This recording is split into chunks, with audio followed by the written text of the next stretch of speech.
And I'm live. Welcome back. It's day 11 of the plan. And so, basically, we're starting out where we left off yesterday. The last one we read was chapter 40, Genesis. Genesis, an hour and 41. That means in 2.5 days, the day after tomorrow, be the last day before you're done with Genesis. That's pretty cool. So it'll be 41, 42, 40, 43, and 44 today, in case you're wondering. Joseph interprets Pharaoh's dreams. At the end of the 2 years, Pharaoh had a dream. He was standing beside the Nile, when seven healthy-looking, well-fed cows came up from the Nile and began to graze among the reeds. After them, seven other cows, sickly and thin, came from the Nile and stood beside the cows along the bank of the Nile. The sickly, thin cows ate the healthy, well-fed cows. Then Pharaoh woke up. He fell asleep and dreamed a second time. Seven heads of grain, plump and good, came up on one stalk. After them, seven heads of grain, thin and scorched by the east wind, sprouted up. The thins of the grain swallowed up the thin heads of the grain, swallowed up the seven plump full ones. Then the Pharaoh woke up, and it was only a dream. When the morning came, he was troubled, so he summoned all the magicians of Egypt and its wise men. Pharaoh told them his dreams, but no one could interpret them for him.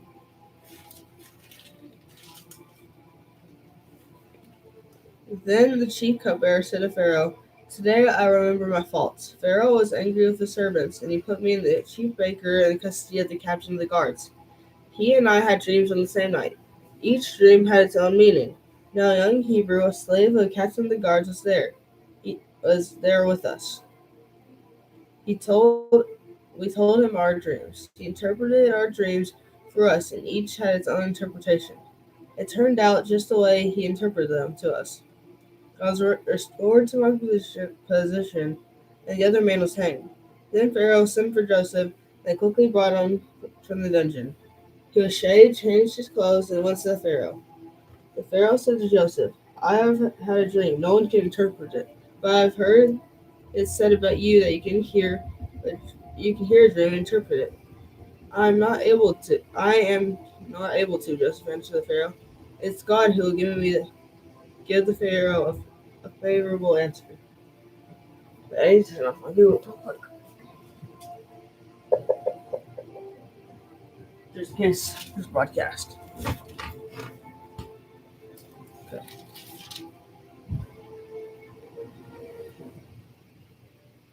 Okay. Um.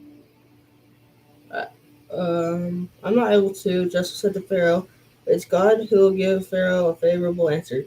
So Pharaoh said to Joseph, "In my dream, I was standing on the bank of the Nile, when seven well-fed, healthy-looking cows came up from the Nile and grazed among the reeds. After them, seven other cows, weak, very sickly and thin, came up. I've never seen such sickly ones as these in all the land of Egypt. Then the thin, sickly cows ate the first seven well-fed cows. When they had devoured them, you could not tell that they had devoured them. Their appearance was as bad as it had been before. When I woke up in my dream, I also saw seven heads of grain, full and good, coming up on one stalk. After them, seven heads of grain, withered, thin, and scorched by the east wind, sprouted up. The thin heads of grain swallowed the seven good ones. I told this to the magicians, but no one could tell me what it means." Then Joseph said to Pharaoh, "Pharaoh's dreams meant the same thing God had revealed to Pharaoh about what he should do. The seven good cows are 7 years. The seven good heads are 7 years. The dream, the dreams mean the same thing. The seven thin sickly cows that came up are 7 years. The seven worthless scorched heads or grain are 7 years of famine. It's just as I told Pharaoh. God has shown Pharaoh what he should do, what he is about to do. 7 years of great abundance are coming throughout the land of Egypt. After them, 7 years of famine will take place, and all the abundance in the land of Egypt will be forgotten. The famine will devastate the land. The abundance in the land will not be remembered because of the famine that follows it. For the famine, it will be very severe. Since the dream was given twice to Pharaoh, it means the matter has been determined by God and he will carry it out soon. So now let the Pharaoh look for a discerning and wise man and, and set him over the land of Egypt. Let the Pharaoh do this. Let him appoint overseers over the land and take a fifth of the harvest of the land of Egypt during 7 years of abundance. Let them gather all the excess food during these years that are coming. Under Pharaoh's authority, store the grain in the cities, so they will preserve it as food. Food reserved for the land during 7 years of famine that will take place in the land of Egypt. Then the country will not be wiped out by famine. Joseph exalted. The proposal pleased Pharaoh and all his servants, and he said to them, "Can we find anyone like this, a man who has God's Spirit in him?" So Pharaoh said to Joseph, "Since God has made all this known to you, there is no one discerning and wise as you. But you will be over my house, over my people will obey your command. Only I, as king, will be greater than you." Pharaoh also said to Joseph, "See, I am placing you over all the land of Egypt." Pharaoh removed his signet ring from his hand and put it in Joseph's hand, and clothed him with fine linen garments, and placed a gold chain around his neck. He said to Joseph, he had Joseph ride in a second chariot, and servants called out before him, "Make a way." So he placed him over all the land of Egypt. Pharaoh said to Joseph, "I am Pharaoh, and no one will be able to raise his hand or foot in all the land of Egypt without your permission." Pharaoh gave Joseph the name Sephenath Paneah and gave him a wife, Asnath, daughter of Potiphar, or priest at On. And Joseph went throughout the land of Egypt. Joseph said that if a dream happens twice, then it means God has determined it, I think. Let's see.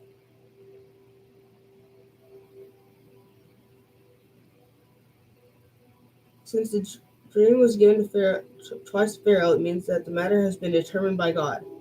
And if you paid attention, Joseph had the dream twice that he would rule over his brothers, and now it's coming true.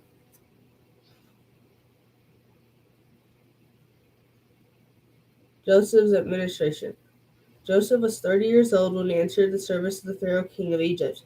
Joseph left Pharaoh's presence and traveled throughout the land of Egypt. During the 7 years of abundance, the land produced outstanding harvest. Joseph gathered the excess food in the land of Egypt during the 7 years and put them in the cities. He put up food in every city from fields around it. So Joseph stored up grain in such abundance, like the sand of the sea, they stopped measuring it because it was beyond measure. Two sons were born to Joseph before the years of famine arrived. Asnath's daughter of Potiphar, priest of On, bore them to him. Imagine if you had to say out that full name for you every time someone wanted you.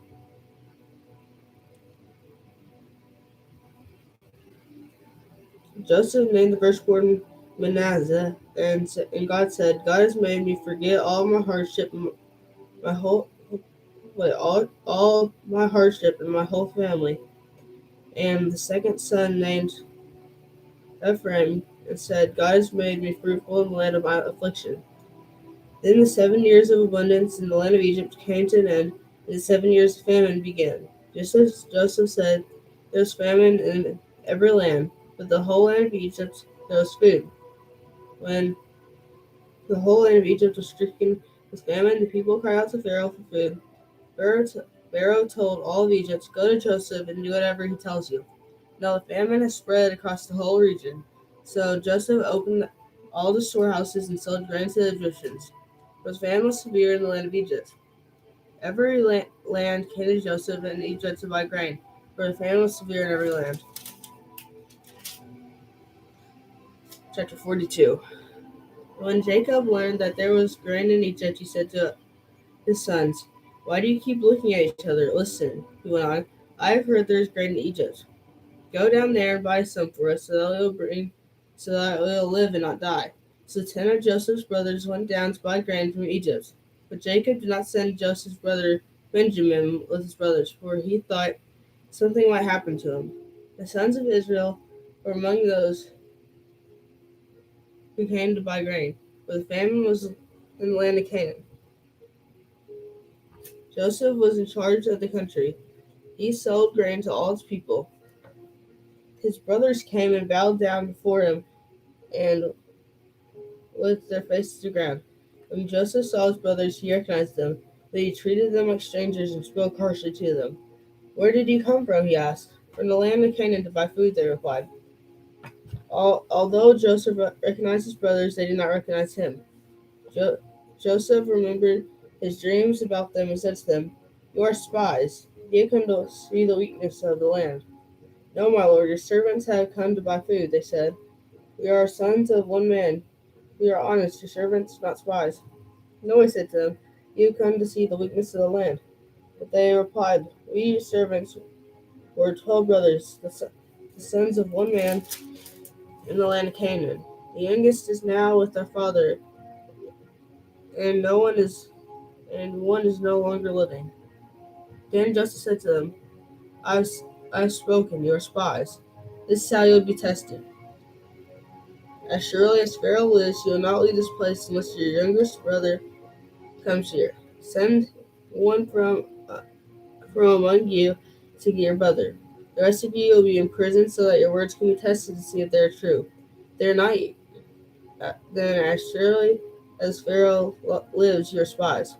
So Joseph imprisoned them together for 3 days. On the third day, Joseph said to them, I fear God. Do this and you'll live. If you are honest, let one of you be confined to the guardhouse, while the rest of you go and take grain to relieve the hunger of your household. Bring your youngest brother to me so that your words can be confirmed. Then you won't die, as they consented to this. Then they said to each other, Obviously we're being punished for what we did to our brother. We saw his deep distress when he pleaded with us, but we would not listen. That is why this trouble has come to us. But Reuben replied, Didn't I tell you not to harm the boy? But you wouldn't listen. Now we must account for his blood. They did not realize that Joseph understood them, since there was an interpreter between them. He turned away from them and wept. When he turned back and spoke to them, he took Simon from them and had them bound before their eyes. Joseph was then gave orders to fill their containers with grain, return each man's silver to his sack, and give them provisions for their journey. This order was carried out. They loaded the grain on donkeys and left there. The brothers returned home. At the place where they lodged for the night, one of them opened his sack to get feed for his donkey, and he saw silver there at the top of his bag. He said to his brothers, My silver has been returned. It's here in my bag. Their hearts sank. Trembling, they turned to one another and said, What is that God has done to us? And they reached their father Jacob in the land of Canaan. They told him that all that happened to them. The man who is the lord of the country spoke harshly to us and accused us of spying on the country. But I told him we are honest and not spies. We are 12 brothers, sons of the same father. One is no longer living, and the youngest is now with her father in the land of Canaan. The man who is lord of the country said to us, This is how I know if you are honest. Leave one brother with me. Take food and relieve the hunger of your households, and go. Bring back your youngest brother to me. Now know that you're not spies, but honest men. I'll then give your brother back to you, and you can trade in the country. As they began emptying their sacks, there in each man's sack was his bag of silver. When they and their father saw the bags of silver, they were afraid. Their father Jacob said to them, It's me that you make childless. Joseph is gone and Simon is gone. Now you want to take Benjamin? Everything happens to me. Then Reuben said to his father, You can kill my my two sons if I don't bring them back to you. Put him in my care, and I'll return him to you. But Jacob answered, My son will not go down with you, for his brother is dead, and he alone is left. If anything happens to him on your journey, you'll bring my gray hairs down to Sheol in sorrow. Decision to return to Egypt. Okay, this might be a 30-minute one. Now the famine in the land was severe, and they had used up the grain they had brought back from Egypt. Their father said to them, "Go back and buy us a little food." But Judah said to them, "The man specifically warned us, 'You will not see me again unless your brother is with you. If you will send our brother with us, we will go down and buy food for you. But if you will not send him, we will not go." The man said to us, "You will not see me again unless your brother is with you." "Why have you caused me so much trouble?" Israel said. "Why did you tell the man you had another brother?" They answered, "The man kept asking about us and our family. 'Is your father still alive? Do you have another brother?' The man answered him accordingly. 'How could we know that he'd say, 'Bring your brother here'?" Then Judah said to his father Israel, "Send the boy with me. We will not. We will be on our way so that we may live and not die. Neither we nor you nor our dependents. I will be responsible for him. You can hold me personally accountable if I do not bring him back to you and set him before you. I'll be guilty before you forever. If we had delayed, we, we could have come back twice now." Then their father Israel said to them, "If it must be so, then do this. Put some of the best products of the land in your packs, and take them down to the man as a gift. A little balsam and a little honey, aromatic gum, resin, pistachios, and almonds. Take twice as much silver with you.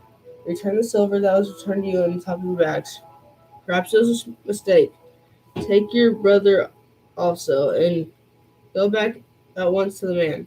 May God Almighty cause the man to be merciful to you, to release your brother and Benjamin to you. As for me, I'm deprived of my sons, and I'm deprived. They returned to Egypt. The men took this gift, doubled the amount of silver in Benjamin, then immediately went down to Egypt and stood before Joseph.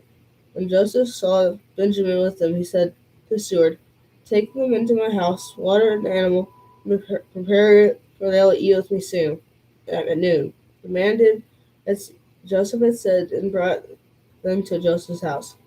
But the men were afraid because they were taken to Joseph's house. They said, "We have been brought here because the silver they are returned in our bags. The first time they intended to overpower us, seize us, and make us slaves, and take our donkeys." So they approached Joseph's steward and spoke to him at the door of the house. And they said, "My lord, we really did come down here first time only to buy food. We came to the place where we lodged for the night, and they opened our bags of grain. Each one's silver was at the top of his bag. It was the full amount of our silver we had brought back with us. We have brought an additional silver with us to buy food. We don't know who put the silver in the bags." Then the steward said, "May you be well. Don't be afraid. Your God and the God Father must have put treasure in your bags. I received your silver." Then he brought Simon out to them. The steward brought the men into Joseph's house and gave them water to wash their feet, and they got feed for the donkeys. Since the men had heard that they were going to eat a meal there, they prepared their gifts for Joseph's arrival at noon. When Joseph came home, they brought him in the gift they had carried into the house. They bowed to the ground before him. He asked if they were well, and they said, "How is your elderly father that you told me about? Is he still alive?" They answered, "Your servant, our father, is well. He is still alive." And they knelt low and paid homage to him. When he looked up and saw his brother Benjamin, his mother's son, he asked, "Is this your youngest brother that you told me about?" Then he said, "May God be gracious to you, my son." Joseph hurried out because he was overcome with emotion at his brother, and he was about to weep. He went into an inner room and wept there. Then he washed his face and came out. Regaining his composure, he said, "Serve the meal." They served him by himself, his brothers by themselves, and the Egyptians who were eating by themselves. The Egyptians could not eat with Hebrews, since that was detestable to them. They were seated before him in order by age, from the firstborn to the youngest. The men took each other as in astonishment. The men looked at each other in astonishment. Portions were shared to them at Joseph's table. Benjamin's portion was 5 times larger than any others. They drank and became drunk with Joseph. Joseph's final test. Joseph commanded his steward, fill the men's bags with as much food as they can carry, and put each one's silver in the top of his bag. Put my cup, the silver one, at the top of the young's bag, along with the silver for his grain. So they did as Joseph told them. At the morning light, the men were sent off with their donkeys. They had gone They had not gone very far from the city when Joseph said to his steward, get up, pursue the men, and overtake them, and say to them, why have you repaid evil for good? Isn't this cup that the master drinks from and uses for divination? What have you done is wrong. When they overtook them, he said these words to them. They said to him, why does my lord say these things? Your servant could not possibly do such a thing. We even brought back to you from the land of Canaan the silver we found on the top of our bags. How could we steal silver or gold from your master's house? If it's found with your servants, he must die, and the rest of us will become my lord's slave. The steward replied, what have you said is right, but only one who's found to have will be my slave, and the rest of you will be blameless. So each one quickly lowered the sack to the ground and opened it. The steward searched, beginning with the oldest and ending with the youngest, and the cup was found in Benjamin's sack. Then they tore their clothes, and each one loaded their donkey and returned to the city. When Judah and his brothers reached Joseph's house, he was still there, and they fell to the ground before him. What is this you have done? Joseph said to them. Didn't you know that a man like me could never uncover the truth by divination? What can we say to my lord? Judah replied. How can we plead? How can we justify ourselves? God has exposed your servants and put it. We are now my lord's slaves, both we and the one in possession of the cup was found. Then Joseph said, I swear I will not do this. The man who is in possession of the cup will be my slave. The rest of you can go in peace to your father. Judah's, Judah's plea for Benjamin. But Judah approached him and said, my lord, please let your servant speak personally to my lord. Do not be angry with your servant, for you are like Pharaoh. My lord asked his servants, do you have a father or brother? And they answered, my lord, we have an elderly father and a younger brother, a child of his old age. The boy's brother is dead, and he is the only one of the mother's sons left, and the father loves him. Then you said to your servants, bring him to me so that I can see him. But he said to my lord, the boy cannot leave his father. If he were to leave, his father would die. Then you said to your servants, if your younger brother does not come down with you, you'll not see me again. This would happen when we went back to your servant's father. We reported to him the words of my lord. But our father said, go again and buy us a little food. We told him we cannot go down unless our younger brother goes with us. If the younger brother isn't with us, we cannot see the man. Your servant, my father, said to us, you know that my wife has borne me 2 sons. One is gone from me, and he said he must have been torn to pieces. Now I never see him again. If you also take this one from me and anything happens to him, he'll bring my gray hairs down to Sheol in sorrow. So if I come to your servant, my father, and the boy is not with us, his life will be wrapped up with the boy's life. When he sees that the boy is not with us, he will die. Then your servants will have brought the gray hairs of your servant, our father, down to Sheol in sorrow. Your servant became accountable to my father for the boy, saying, I do not return him to you. I always bear the guilt for sinning against you, my father. Now please let your servant remain here as my lord's slave.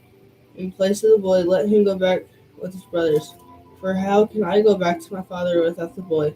I cannot bear to see the grief that would overwhelm my father. So, tomorrow is 45, titled Joseph Reveals His Identity. So, today it's going to be a bit of a longer one, like I said.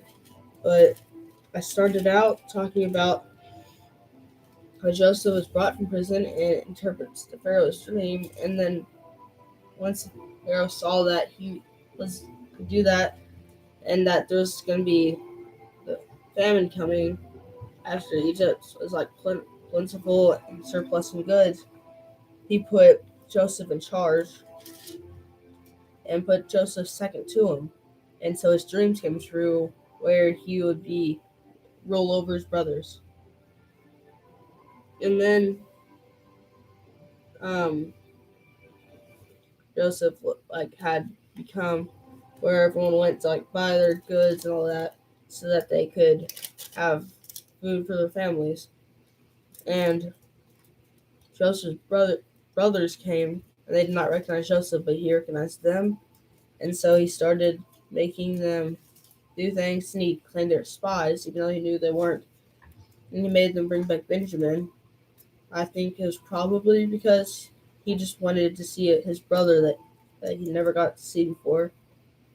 And so then he put the cup of his in Benjamin's sack so that when they left, Benjamin would be held accountable as if he's stolen it and he was going to become a slave.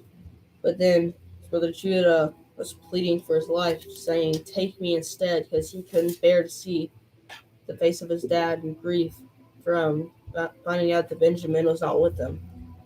And so, yeah, that's all for today. Remember, God loves you. Goodbye.